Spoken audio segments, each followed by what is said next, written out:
चलो ध्यान से सुनो आप। हम लोग इसके पिछले क्लास में पढ़ लिया था क्या, ब्रेन आपने पूरा कंप्लीट कर लिया है, एक तरफ से एक तरफ जो भी था सब कुछ। और साथ के साथ देखिए सेंट्रल नर्वस सिस्टम के दो पार्ट थे, एक ब्रेन था और एक का नाम स्पाइनल कॉर्ड था। आपने ब्रेन भी देख लिया था, स्पाइनल कॉर्ड जो किससे होके गया था, रीढ़ की हड्डी से। और रीढ़ की हड्डी को आपने 5 पार्ट में बांटा था। ऊपर वाला सर्वाइकल रीजन जिसमें 7 हड्डियां थी, C1 C2 C3 C7 तक, और नीचे वाले को थोरैसिक रीजन जिसमें 12 हड्डियां थी, T1 T2 T3, और उसके 12 हड्डियों के नीचे फिर वाला लंबर रीजन, पेट से कमर तक के रीजन को लंबर 5, और उसके बाद कमर से नीचे वाले को सैक्रम, और सैक्रम के बाद टेलबोन या कॉक्सिक्स। और इसी में से 31 जोड़ी नसें गई थी जिसे आपने कहा था स्पाइनल कॉर्ड। यह हमारे सूचनाओं का आदान। अब इन सभी को जो ले जाने का काम करता था उसे कहते थे पेरिफेरल नर्वस सिस्टम। 12 जोड़ी ब्रेन से निकली नसें और 31 जोड़ी स्पाइनल कॉर्ड से निकली हुई नसों को हम लोग कहते थे पेरिफेरल नर्वस सिस्टम। और पेरिफेरल नर्वस सिस्टम को आपने 2 भाग में बांटा था। एक का नाम था क्या, ऑटोमेटिक, और एक का नाम था somatic. Automatic nervous system, automatic नहीं, ऑटोनॉमिक नर्वस सिस्टम और सोमैटिक नर्वस सिस्टम ना। ऑटोनॉमिक भी 2 पार्ट में, सिंपैथेटिक, पैरासिम्पैथेटिक। ये आप परानुकंपी और अनुकंपी, ये कंप्लीट आपने कर लिया। आज हम लोगों को पढ़ना है ये, जैसे अब इतना तो आपने पढ़ लिया, लेकिन इन सभी जगहों से, जैसे आप पूरे घर का कचरा एक जगह बटोर के कहीं क्या करते हो, इकट्ठा कर देते हो, तो कचरा यहाँ कचरा मत समझिएगा। जैसे अब इन कचरा को यानी एक संवेदनाओं को लेके आने का काम कौन करेगा, तो इन सभी संवेदनाओं को, सूचनाओं को ले आने और ले जाने का काम करता है न्यूरॉन। क्या, न्यूरॉन। तो यही अगर आपको लिखना हो तो न्यूरॉन में लिख सकते हो कि आज हम लोगों को पढ़ना है न्यूरॉन। इसीलिए ब्रेन के अध्ययन को न्यूरोलॉजी कहते हैं। क्या कहते हैं? यह ऐसी कोशिका है जिसे मुख्य घटक कहते हैं। यह मुख्य तंत्रिका तंत्र का मुख्य घटक क्या कहलाता है? मुख्य घटक। यह तंत्रिका तंत्र का मुख्य घटक होता है या मुख्य कोशिका होता है। कैसी कोशिका? मुख्य कोशिका ना, इसी को कहते हैं मुख्य। अब यह देखिए जो न्यूरॉन है यह क्रियात्मक और संरचनात्मक, यानी तंत्रिका तंत्र की क्रियात्मक एवं संरचनात्मक इकाई है। क्रियात्मक एवं संरचनात्मक इकाई ये तंत्रिका तंत्र सेल का संरचनात्मक एवं क्रियात्मक इकाई है। ठीक, संरचनात्मक एवं क्रियात्मक इकाई है। दूसरी बात यही, यह इसका कार्य क्या क्या होगा। यह न्यूरॉन जो है शरीर की क्रियात्मक एवं संरचनात्मक इकाई। न्यूरॉन शरीर की सबसे लंबी कोशिका है। शरीर की सबसे लंबी कोशिका, सबसे लंबी कोशिका। एक चीज आप ध्यान दे लो। अब यहाँ कई बार आप लोगों को मना कर दिए हैं कि बात मत किया करो, समझ में नहीं आता, देख लिए मार के भगा देंगे, बस समझ में आ जाएगा अपने आप। शरीर की सबसे लंबी कोशिका कौन होती है? ठीक, न्यूरॉन। इसका कोई आकार तो फिक्स नहीं है, लेकिन आपके यहाँ एक आकार दिया है, जिस आकार को अभी हम बनाएंगे और आपको बताएंगे। इसका कोई आकार फिक्स नहीं है। इसकी लंबाई यानी यह 0.1 मिमी से लेकर 1 मीटर लंबा हो सकता है। 1 मीटर लंबा तक हो सकता है। ठीक, यानी अगर पूछ ले शरीर की सबसे लंबी कोशिका कौन है? न्यूरॉन, शरीर की सबसे लंबी कोशिका। दूसरी बात, अगर आपसे पूछ ले शरीर की सबसे बड़ी कोशिका, स्पर्म, सबसे बड़ी ओवम, महिला का अंडाणु। इसके बाद हम लोग पढ़ेंगे जनन, तो वहाँ देखेंगे अंडाणु जो है ये सबसे बड़ी, और सबसे छोटी कहेगा, सबसे छोटी, तो ऐसे में सबसे छोटी कहेगा तो स्पर्म है। सबसे छोटी स्पर्म, सबसे बड़ी महिला का ओवम, सबसे लंबी ये तो लंबी आए तो समझ जाइएगा, लंबाई में कहे तो न्यूरॉन, बड़ी कहे अंडाणु ओवम, और अगर छोटी कहे इस पर, छोटी कहे तो, और सबसे बड़ी कोशिका अगर वैसे देखोगे शुतुरमुर्गा, शुतुरमुर्गा। ये आप लोगों ने पहले छोटे रहे होंगे तो जीके में खूब पढ़ा होगा। सबसे बड़ी कोशिका शुतुरमुर्गा अंडा, बताओ सबसे बड़ी कोशिका क्या, ना खूब पूछे होंगे। तो ये है। तो सबसे लंबी पूछे तो तंत्रिका कोशिका, कौन कोशिका, सबसे लंबी तंत्रिका यानी न्यूरॉन है। कौन है, न्यूरॉन। देखो इसमें विभाजन नहीं, इसमें विभाजन नहीं। क्यों विभाजन नहीं होता, क्योंकि इसमें तारक काय पाया जाता है, इसमें विभाजन नहीं होता, तंत्रिका विभाजन नहीं होता। तो यानी न्यूरॉन्स वाले कोशिकाओं में विभाजन नहीं होता। अगर विभाजन नहीं होगा तो ऐसी स्थिति में सेल दो भाग में बटेगा नहीं, तो आपका अगर सेल डैमेज हुआ तो आपका मरना पक्का है। इसीलिए डॉक्टर कहता है क्या लगाइए, हेलमेट पहनिए, क्योंकि अगर यहाँ का न्यूरॉन यानी न्यूरॉन वाले सेल का अगर कोई भी चीज टूटा, एक भी कोशिका टूटी तो आप डैमेज हो जाएगा सब। क्योंकि और जगहों का अगर टूटता है ना तो लाइसोसोम मार देता है और उसको खा के समाप्त करके नया नया सेल बन जाता है, लेकिन यहाँ नया सेल बनने का चांस नहीं। इस वजह से इसमें विभाजन भी नहीं होता, और विभाजन नहीं होता तो यहाँ अगर कोई कुछ हुआ तो आदमी की मौत हो जाती है। इसीलिए आपको सलाह दिया जाता है क्या पहनिए, हेलमेट। ठीक। तो सबसे लंबी कोशिका न्यूरॉन, सबसे लंबी, सबसे बड़ी ओवम, सबसे छोटी इस पर, समझ गए यहाँ तक। हाँ इस पर सबसे छोटी, इस पर अभी आप लोग पढ़ेंगे जब जनन तो वहाँ देखेंगे। और एक चीज और जान लो, जो जिराफ होता है वहाँ यह 2 मीटर लंबा तक हो सकता है, 2 मीटर। अब सोचो ये 0.1 मिमी है, मिमी, यह मीटर नहीं लिखना है, मिमी है। अब सोचो अगर ये 1 मीटर तक लंबा हो सकता है, कहाँ वाला लंबा है जानते हो, पाचन तंत्र से लेकर नीचे वाला, ये 1 मीटर लंबा हो सकता है मानव में। अगर ये ज्यादा यही मिमी ना हो करके और ये मोटा हो जाता, 1 रुपए के सिक्के बराबर हो जाए ना तो हमारी लंबाई 2 किलोमीटर हो जाएगी। कितना, 2। किसी को आप देखते होंगे लंबा आदमी हो जाता है 6-6, 7-7 फीट। उसमें कौन विकसित ज्यादा रहता है, न्यूरॉन ज्यादा विकसित रहेगा तो लंबाई क्या हो जाएगी, बढ़ जाएगी। माने ये जरूरी नहीं कि न्यूरॉन की वजह से, लेकिन ज्यादातर यही होता है। जो जिराफ आप देखते होंगे उसमें 2 मीटर लंबा क्या खोजा गया है, न्यूरॉन। समझ गए। इसका कार्य क्या है, इसका कार्य कई है, ऐच्छिक अनैच्छिक क्रिया, ऐच्छिक अनैच्छिक, ऐच्छिक क्रिया और अनैच्छिक क्रिया को कंट्रोल करना। ऐच्छिक को कंट्रोल करेगा, जो आपकी इच्छा पे रहे उसको भी, जो आपकी इच्छा पे नहीं है उसको भी कंट्रोल करने का काम कौन करता है, यही न्यूरॉन। कौन करता है, वातावरण और संवेदनाओं का, हाँ वातावरण और संवेदना का संचालन, संवेदना का संचालन, वातावरण और संवेदनाओं का संचालन भी कौन करता है, संचालन भी यही करता है। जैसे देखो आपको क्या करेगा, जैसे आप झाड़ू लगाते हो, झाड़ू लगा के क्या करते हो, पूरा गंदगी बाहर कर देते हो, तो ऐसे पूरे शरीर के सूचनाओं को ले आके ब्रेन के पास कौन छोड़ता है, न्यूरॉन। पूरे शरीर के सभी जगहों के सूचनाओं को ले आकर के ब्रेन के पास छोड़ने का काम कौन करेगा, न्यूरॉन। तो शरीर से निकली हुई सूचनाओं को ब्रेन तक पहुंचाने का काम कौन करता है, न्यूरॉन। ठीक। न्यूरॉन सबसे लंबी कोशिका है, न्यूरॉन सबसे लंबी।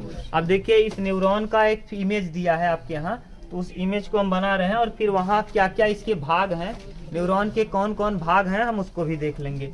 देखो ये बहुत आसानी से बन जाता है, ऐसे करके बनाओगे ना तो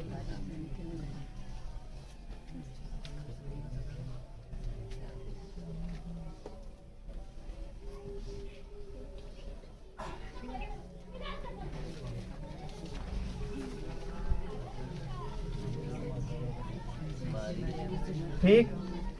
ये है न्यूरॉन, इसमें देखिए ऐसे ऐसे करके निकला रहेगा। इसे जो निकला हुआ है ना इसे कहते हैं डेंड्रॉइड्स। ये क्या कहलाते हैं, डेंड्रॉइड्स। जो निकले हुए हैं द्रुमिका या वृक्षकाय, द्रुमिका या वृक्षकाय, या वृक्षकाय, वृक्षकाय माने जैसे वृक्ष में शाखाएं निकली हैं उसी तरीके से इसमें भी शाखा निकला है। देखो ये द्रुमिका या वृक्षकाय कहलाता है। इसे क्या कहते हैं? द्रुमिका या वृक्षकाय। अंग्रेजी में डेंड्रॉइड्स, अंग्रेजी में क्या कहेंगे? डेंड्रॉइड्स। लिख रहे हैं, देखो आप देखते जाओ। ये इसका नाम है डेंड्रॉइड्स,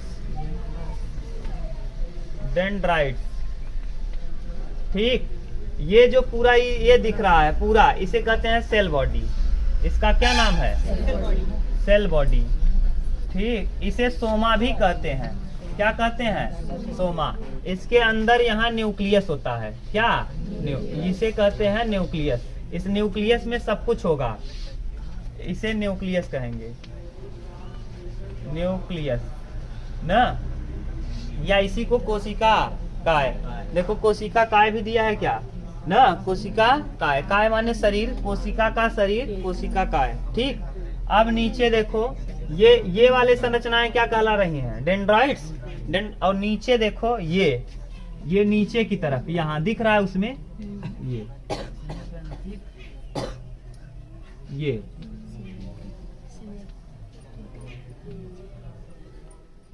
ये जो सिनेप्टिक नोब है, ये सब क्या है? Synaptic knob. ये नीचे वाले सिनेप्टिक नोब है, दिख रहा है, देखो सिनेप्टिक नोब नीचे वाला दिख रहा है, दिख रहा है। ये क्या है? सिनेप्टिक नोब है। ये वाला देखो यहाँ से लेके यहाँ तक का एरिया एक्सॉन कहलाता है। क्या कहलाएगा? एक्सॉन। और एक्सॉन पे अगर ऐसे परत चढ़ाओ ये करके, देखो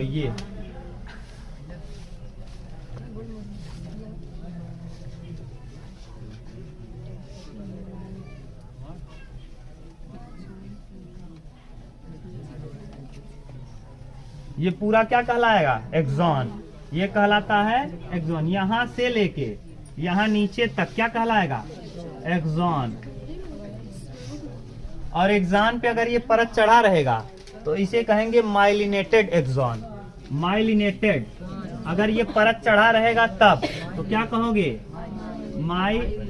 माइलिनेटेड, माइलिनेटेड एक्सॉन। और अगर ये परत नहीं रहेगा तो नॉन माइलिनेटेड एक्सॉन। अगर ये नहीं होता, ये रेड कलर का जो बनाया है, अगर ये ना होता, ये वाला अगर ये ना होता तो क्या कहते हैं आप इसको? Non myelinated. इसे क्या कह देते? Non myelinated. अगर है तो माइलिनेटेड, अगर नहीं रहेगा तो नॉन माइलिनेटेड। तो समझ गए? इसको कहते हैं पूरा यहाँ से लेके यहाँ तक एक्सॉन। यहाँ से लेके यहाँ तक क्या कहलाएगा? तो यहाँ से यहाँ तक एक्सॉन। ये वाला क्या कहला रहा है? जो ये शाखाएं निकली हैं, डेंड्रॉइड्स, इसे क्या कहते हो? न्यूक्लियस। ये क्या है? सेल बॉडी, जिसे क्या कहते हो? सोमा। और जहां से ये निकल रहा है मोटा भाग, ये वाला, हाँ एक्सॉन, हाँ एक्सॉन हिलॉक्स, हिलॉक्स, एक्सॉन हिलॉक्स। समझ गए? जहां से ये मोटा वाला भाग निकल रहा है एक्सॉन, इसे इस वाले भाग को कहते हैं एक्सॉन हिलॉक्स, एक्सॉन हिलॉक्स। और ये नीचे वाला ये यहाँ से यहाँ तक क्या कहलाएगा? एक्सॉन। अब देखो कोई और छूट रहा हो तो बोलो। हाँ, ये जो एक्सॉन के खाली स्थान छूट रहे हैं, इन्हें नोड्स ऑफ रेनवियर कहते हैं। Nodes of Ranvier, nodes of Ranvier, Ranvier, nodes of Ranvier. इन्हें नोट्स ऑफ क्या कहते हैं? रेनवियर। बोलो अगर कहीं प्रॉब्लम हो तो ये है किसका इमेज? अगर ये ना होगा तब, अगर ये ना हो जो दिख रहा है, अगर नहीं तो इसे कहेंगे नॉन माइलिनेटेड। क्या कह देंगे? Non myelinated, myelinated, non myelinated axon, non myelinated axon. अगर है तो माइलिनेटेड और नहीं है तो नॉन। यह देखो ये नीचे वाला जो सिनेप्टिक नोब दिख रहा है, ये नीचे वाला क्या है? Synaptic knob. यही सूचनाओं का आदान प्रदान करने का कार्य करता है। ये या तो दूसरे न्यूरॉन से जुड़ा रहेगा, या तो मसल से जुड़ा रहेगा, या तो ग्लैंड से। कौन? Synaptic knob.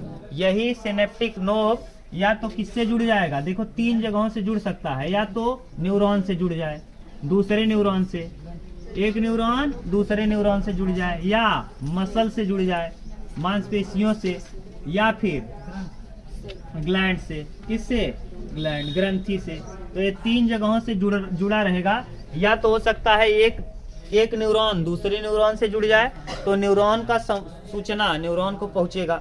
अगर मान लो आपके मसल से जुड़ जाए, जैसे हाथ को उठाना है, हाथ में कांटा चुभा, तो ये मसल से जुड़ा रहेगा तो मसल वाला सूचना दे देगा ना। और अगर मान लो ये ग्लैंड से जुड़ा है, ग्रंथि से, तो ये जो भी छोड़ना रहेगा वो छोड़ देगा। ठीक, मान लो अगर आपको एड्रेनलिन ग्रंथि से जुड़ा है तो माने लड़ो उड़ो हार्मोन छोड़ देगा। जो भी जरूरत जैसी रहेगी उस हिसाब से ये काम करेगा।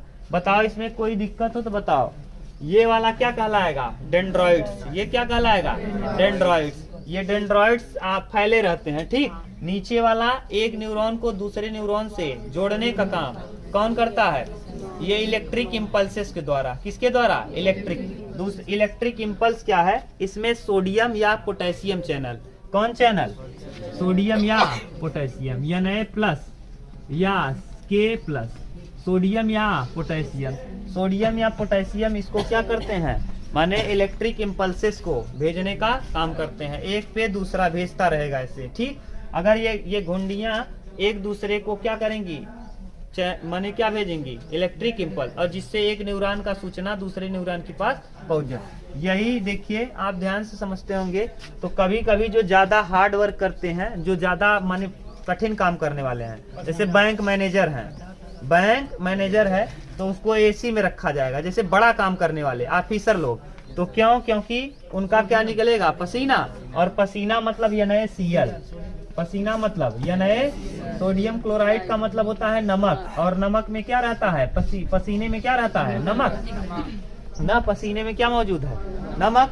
और अगर सोचो गर्मी लगी तो गर्मी में क्या निकलना चालू हो जाएगा? पसीना। और अगर पसीना आपका निकल रहा है तो क्या निकल रहा है? सोडियम। यानी क्लोरीन तो निकल ही रहा है, साथ के साथ सोडियम। और सोडियम ही सूचनाओं का क्या कर रहा था? आदान प्रदान। अब सूचना अच्छे से पहुंच पाएगा?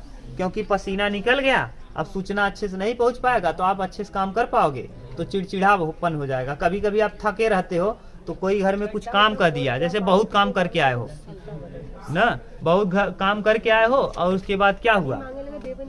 अब कुछ आपसे कह दिया कि जैसे आप सोचो दिन भर काम करके आए ना, खूब काम करके आए, और आते ही घर पे कहा गया कि जाइए ये कर दीजिए, तो क्या कहोगे? अब वही खमौते ही करब न। क्यों? क्योंकि आपका क्या खत्म हो चुका है। अब ब्रेन उतना अच्छे से एक्टिव नहीं है, काम नहीं कर रहा है, तो आपको चिड़चिड़ापन आएगा। अब इसीलिए बड़े बड़े ऑफिसरों को कहाँ रखा जाता है? एसी में। बड़े बड़े ऑफिसर एसी में रहेंगे तो उनका क्या नहीं निकलेगा? पसीना। और पसीना नहीं निकलेगा तो सोडियम नहीं निकलेगा, और जब सोडियम नहीं निकलेगा तो सूचनाओं का आदान प्रदान अच्छे से होगा।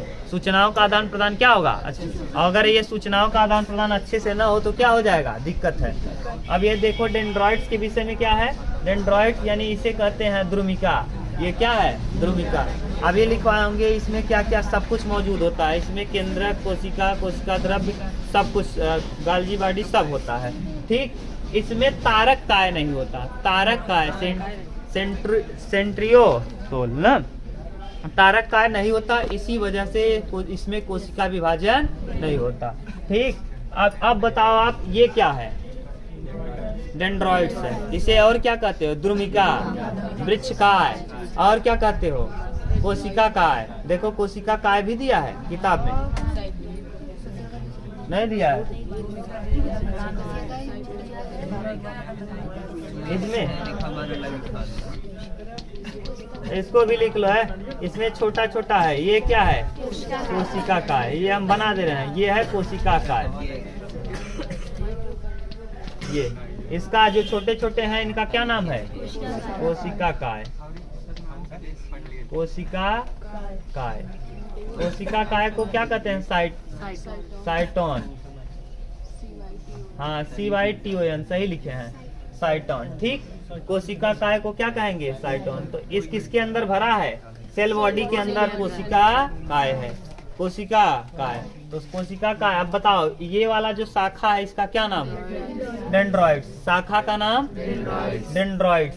और ये अंदर जो छोटे छोटे द्रव भरा है उसका, न्यूक्लियस। इसका नाम, ये जो जिसमें बंद है सेल, इसका नाम सेल बॉडी या सोमा। ये यहाँ से लेके यहाँ तक एक्सॉन, इसे क्या कहेंगे?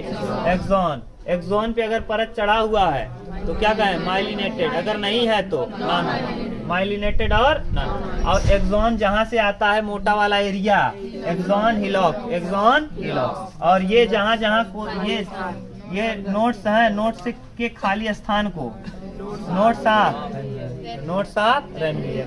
कहाँ? एक्सॉन के, एक्सॉन जहाँ जुड़ रहा है उसकी खाली स्थान, जाने कुछ जगह क्या हो रहा है? नहीं है। जहाँ नहीं जुड़ा है उस वाले को कहोगे नोट्स ऑफ रेनवियर।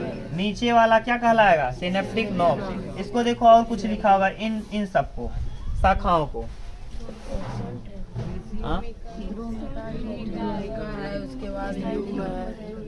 द्रुमिका, तो द्रुमिका तो ऊपर है, डेंड्रॉइड्स नीचे। हाँ, सिनेप्टिक गुंडी ये है ना, ठीक। अब अगर दिक्कत ना हो तो इसको उतारो ठीक से। चलो देखो, आप ये देख लिए न्यूरॉन सबसे लंबी कोशिका है, क्रियात्मक एवं संरचनात्मक इकाई है। शरीर की सबसे लंबी कोशिका, यह कितना हो सकता है? 0 मिमी से 1 मीटर तक। इसमें विभाजन नहीं होता क्योंकि इसमें तारक का है ना, तारक का है नहीं है। तो इसका कार्य क्या है? ऐच्छिक और अनैच्छिक क्रियाओं को करने का। यह वातावरण के संवेदनाओं का संचालन करता है। वातावरण के संवेदनाओं का कहने का सेंस, यानी अगर यही नहीं होता, यही अगर क्या ना हो, न्यूरॉन न हो, तो न्यूरॉन न हो तो आपको सूचना एक जगह से दूसरी जगह पहुंच नहीं पाए। यानी सूचना को एक स्थान से दूसरे स्थान, यानी ब्रेन तक ले जाने का काम कौन करता है? ब्रेन तक सूचना को ले जाने का काम कौन करता है? न्यूरॉन भी। समझ गए? न्यूरॉन। और न्यूरॉन की संरचना इसे कहते हैं क्या? ये जो निकला हुआ है, ये पतला पतला, इसे धागे नुमा, इसे क्या कहेंगे? डेंड्रॉइड। इसे क्या कहेंगे? ये वाला जो एरिया दिख रहा है ऐसे करके, इसे सेल बॉडी या सोमा कहते हैं। इसमें ये भरा हुआ जो है ना, एक कोशिका काय है, बीच वाला न्यूक्लियस है। ये यहाँ से लेके यहाँ तक को एक्सॉन कहते हैं। एक्सॉन वाला ऊपर वाला एरिया जहाँ से एक्सॉन निकला है, एक्सॉन हिलॉक कहते हैं। एक्सॉन जहाँ जहाँ पे ये, इसको कहते हैं स्वान सेल। ये जो है ना, ये जो बना हुआ दिख रहा है मोटा सा, ये है स्वान सेल। ये क्या है? Schwann cell. इसका नाम क्या है? Schwann cell. यानी लिख दे रहे हैं, देखो इसे कहते हैं स्वान सेल। स्वान सेल, इसका नाम क्या है? Schwann cell. ठीक। अब स्वान सेल, और इसी स्वान सेल को अंग्रेजी में ऐसे लिखते हैं, या CHWAN स्वान सेल। ठीक, स्वान सेल। और इसे कहते हैं एक्सॉन डेंड्रॉइड्स। एक्सॉन, ठीक, एक्सॉन डेंड्रॉइड्स। ये एक्सॉन का डेंड्रॉइड्स है। ठीक, तो एक्सॉन डेंड्रॉइड्स। ये सिनेप्टिक नोब। सिनेप्टिक नोब का काम क्या है? ये जो घुंडी है, इस घुंडी का नाम क्या है? Synaptic knob. इलेक्ट्रिक इम्पल्सेस को एक स्थान से दूसरे स्थान तक पहुंचाना, यानी सूचनाओं को ग्रहण करके आदान प्रदान करने का काम कौन करता है? यही सिनेप्टिक नोब। या तो एक किससे जुड़ा रहेगा? न्यूरॉन। एक न्यूरॉन से दूसरे न्यूरॉन में सूचना का आदान प्रदान करेगा, या मसल्स में करेगा, या फिर ग्लैंड्स में। समझ गए? तो यहाँ अगर ये स्वान सेल रहेगा, अगर जिसमें स्वान सेल मौजूद है उसे कहेंगे माइलिनेटेड। अगर स्वान सेल नहीं है उसे कहेंगे नॉन माइलिनेटेड। अगर स्वान सेल मौजूद है तो माइलिनेटेड, अगर नहीं है तो नॉन माइलिनेटेड। अब आप बताओ, इस वाले एरिया को क्या कहोगे? इसको, ये यहाँ से यहाँ तक क्या कहलाएगा? यानी सबसे पहले सूचना कहाँ पहुँचेगा? Synaptic knob. सिनेप्टिक नोब किसके पास दे देगा? एक्सॉन टर्मिनल को। इसे कहते हैं एक्सॉन टर्मिनल। ये वाला जो डंडा यहाँ से यहाँ तक दिख रहा है, इसे कहते हैं एक्सॉन टर्मिनल। क्या कहते हो? Axon terminal. कहीं जगह नहीं है लिखने को, नहीं लिख देते, यहाँ लिख दें। ये axon terminal, axon terminal, axon terminal. Axon terminal का काम क्या है? सोडियम हटा दे, क्या दिक्कत ना हो तो। ये अब सही है? बस एक्सॉन टर्मिनल, सोडियम ऊपर लिख देंगे। एक्सॉन टर्मिनल,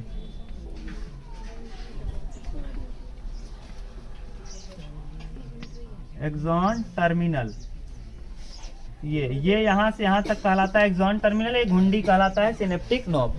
सिनेप्टिक नोब से सूचना लिया जाएगा, चाहे वो एक तंत्रिका से दूसरे तंत्रिका के द्वारा लिया जाए, एक न्यूरॉन से दूसरे न्यूरॉन, या मसल के द्वारा, या फिर ग्लैंड के द्वारा। ये ले करके किसके पास भेज देगा? Axon terminal.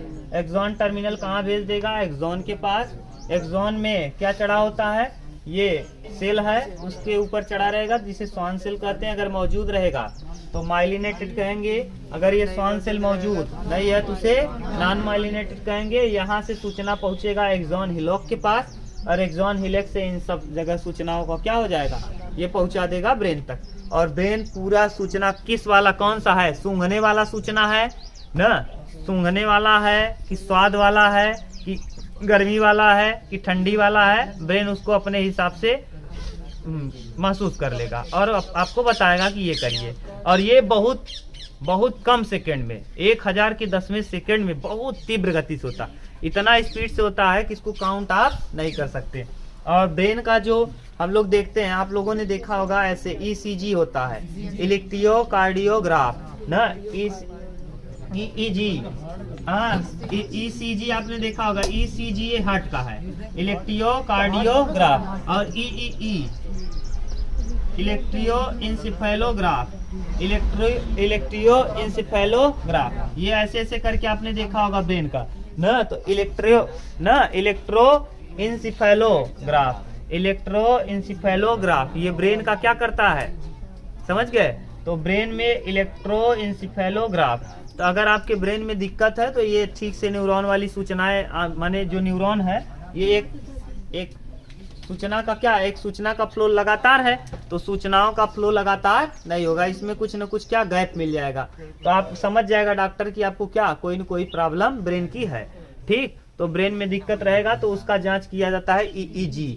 तो ECG हार्ट के जांच के लिए और EEG ब्रेन के जांच। अब देखो दूसरी बात, एक बीमारी है अल्जाइमर।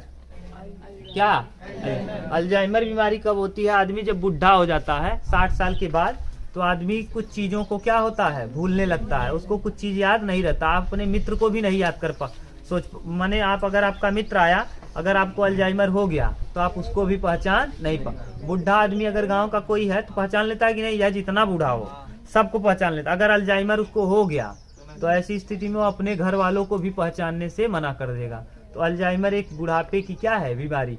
आजकल तो ये माने नौजवानों में भी कहीं कहीं देखने को मिल जाता है, लेकिन ये जानते रहिए बुढ़े में होने वाली बीमारी है। अब दूसरी बात, ये ले गया है, आपको याद करो ब्रेन में पतली पतली नसें हैं, नब्ज ना, उन नब्ज का फट जाना, उन नब्ज में कोई न कोई खराबी आ जाना या फट जाना क्या कहलाएगा? ब्रेन में डैमेज हो जाता, ब्रेन का डैमेज होना कहलाएगा ना। जैसे ब्रेन में कहीं भी नस फट गया, ब्रेन हैमरेज हो गया, ब्रेन का क्या हो गया, हैमरेज। तो ये ब्लड प्रेशर अगर हाई हो गया तो नसें पतली है और इतना ब्लड प्रेशर को सहने की क्षमता ब्रेन के पास नहीं है। ये कब होगा? जब 140 से अधिक हो जाए, 140 से BP अधिक हो जाए। तो 140 से अधिक होने पर जिसे हम लोग क्या कहते हैं, हाइपरटेंशन। क्या कहते हैं, हाइपरटेंशन। तो अब ब्रेन की नसें इतनी पतली हैं कि इधर वाली मोटी थी, सह ली, लेकिन उतना प्रेशर के दबाव को सह नहीं पाई। कहाँ की नसें? ब्रेन की। तो ब्रेन की नसें क्या हो जाएंगी, फट जाएंगी, और यही कहलाता है क्या, हाइपरटेंशन। तो है ये है भैया ब्रेन हैमरेज। क्या कहलाता है? Brain haemorrhage. लो BP वाले को होगा कि हाई BP? High BP। हमारे गांव में एक लोग थे, प्रेम नाम था ना, उनको ब्रेन हैमरेज हुआ था। तो ब्रेन हैमरेज किसको होगा? जिसको BP हाई है। हाई BP में नसें फट जाती हैं, ब्लड नाक ओक से निकलने लगता है, नाक ओक में रुई डाल दिया जाता है। जिसको होगा ब्रेन हैमरेज, फटा ब्रेन ना, तो मर जाएगा। ब्रेन की नसें फट जाएंगी तो नाक कहाँ से निकलना चालू, माने ब्लड नाक से आना चालू है, यहाँ तक कि पैर और में अगर ग्लूकोज चढ़ा गया है तो वहां से निकलना चालू हो जाता है। ठीक, तो ये था ब्रेन, और आपका ब्रेन आज फिनिश। अब इसमें से एक आध दो बीमारी आप कहोगे तो बता देंगे, नहीं तो बीमारी आप पढ़ लेना, आपके यहाँ जितना था उतना बता दिए। अब हम लोगों को पढ़ना है क्या, जनन। अगला चैप्टर क्या है, जनन। ठीक, इसके भाग 3 हैं, मिक्स्ड वाला है, मोटर है और एक और है, 3। ठीक, हाँ यही भाग तो यही है। साइटोन यहाँ लिख दिए हो, कहाँ गया, एक्सॉन है, साइटोन है, ये साइटोन है, सब इसके सभी भाग हैं तंत्रिका के।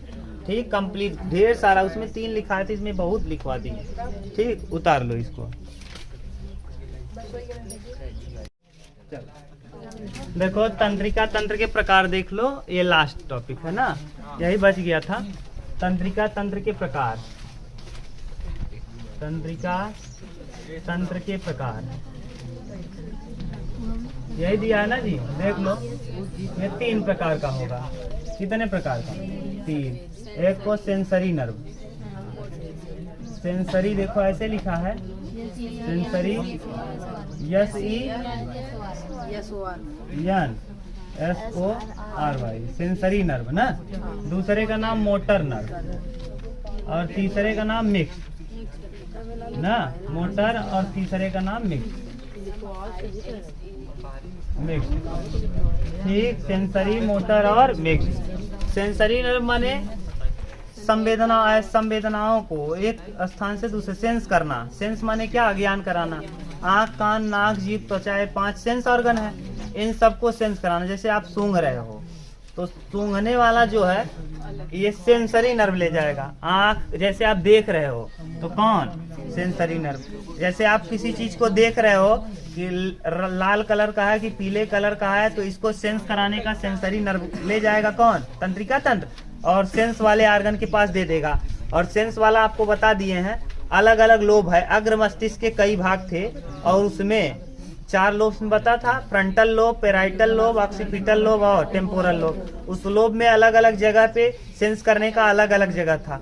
माने किसी चीज को सूंघना है तो अलग, अगर स्वाद लेना है तो अलग। तो इस सेंसरी नर्व क्या करेगा? सेंस वाले स्थान पे ले जाएगा। जैसे देखने वाला है तो देखने वाले के पास, सुनने वाला है तो सुनने वाले के पास, जो भी जैसा रहेगा ना। ऑलिफेंट्री माने सूंघने वाला है तो सूंघने वाले के पास। मोटर नर्व माने जैसे आपके कहीं चुभ गया, कांटा चुभ गया, या फिर कहीं दौड़ते समय आप गिर गए, तो इन सबको क्या करेगा? कौन? Motor nerve. कौन nerve? Motor nerve. Sensory nerve, उसके बाद कौन सा नर्व? Motor nerve. इसके बाद अगला मिक्स्ड। मिक्स्ड माने जिसमें दोनों सेंस भी हो और मोटर। तो यानी सेंस वाले में सेंसरी, जैसे आँख, कान, नाक, जीभ, त्वचा लिखना चाहो तो लिख सकते हो। इसमें मोटर वाले में जैसे कोई कांटा चुभा, कुछ भी हुआ, तो इनके सूचनाओं को ले जाके ले गया कौन? तंत्रिका तंत्र, और कहाँ पहुंचा दिया। अब तंत्रिका तंत्र कह रहे हैं तो आपको समझ में आना चाहिए। सबसे पहले सिनॉप्टिक नोब के पास जाएगा। सिनॉप्टिक नोब एक्सॉन टर्मिनल को ले जाएगा। एक्सॉन टर्मिनल एक्सॉन के पास ले जाएगा। एक्सॉन में अगर होगा, अगर स्वान सेल होगा तो माइलिनेटेड होगा, अगर नहीं होगा तो नॉन माइलिनेटेड। इसके बाद ये चला जाएगा कहाँ? एक्सॉन हिलोक के पास। एक्सॉन हिलोक के पास कोशिका काय के पास ना, और कोशिका काय के पास से डेंड्रॉइड्स के पास, और डेंड्रॉइड भेज देगा ब्रेन के पास, और ब्रेन जिस हिसाब से रहेगा उस हिसाब से कर लेगा।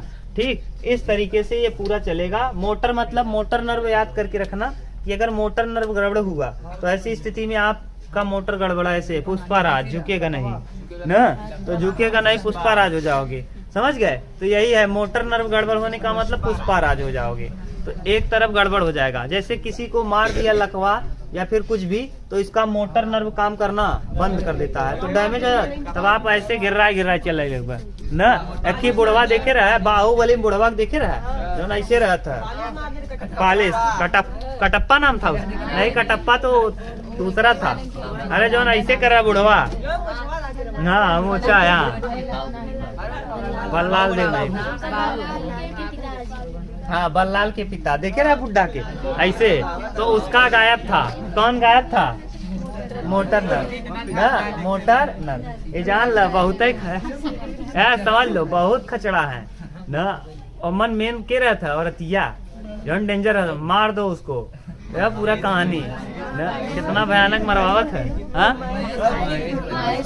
माहेशमती ना, जान ले, अगर औरत खतरनाक हो गई तो डेंजर ही था। देखा मरवा दे मन ने, मारे साफा हो गया उसमें। और एक कहानी और है, जितना गोलका और बड़का चन्नन लगावे मेहरारू, जान लो डेंजर है। ये जान लो, इतना बड़ा चन्नन अगर लगा लीन गोल का, हेपा ललका वाला, तो जान लो 1 नंबर डेंजर है। अरे एक कोकिला करके आता था, देखिए उसमें भी बड़ा लगाती थी ना, इसमें भी देखो। तो जान ल, जौन बड़का चैनल लगा बल्लाल देव ने, यानी बाहुबली मरवाए के रहा, यही तो देखो उसका भी बड़ा वाला था, समझ गए। हाँ एकदम अलर्ट रहो, बड़ा वाला चंदन से अलर्ट रहना। बहुत दूर है।